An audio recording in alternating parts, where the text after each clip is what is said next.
Şen bakış yaşamaya. Fikirlerimiz angıları ayos ruhtan gelir, iyi yaşamaya hem usluluğa getirirler. Romalılara 8. baş 6. yer. Küsüyle, kahırlanmakla dolu fikirler etkiler hem bizim ruhumuzu hem de güdemizi.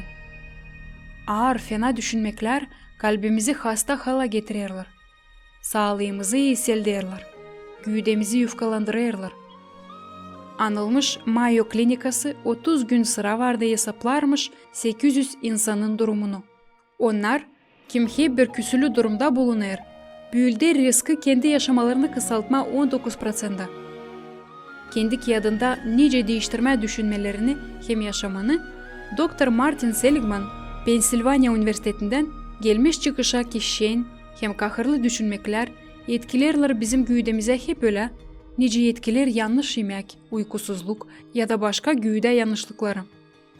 O laflar, angılarını biz hep bir tekrarlayırız, onlar gerçeklenir yaşamamızda. Biz söylediklerimize inanırız. Yaşamamızı söylediklerimize göre değiştiririz.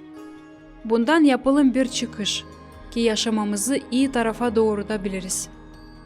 Herlim hep bir iyi düşünme, iyi görmeye savaşarsak, hem iyice laf edersek. Hadi açıklayalım nedir bu lafların anlamı.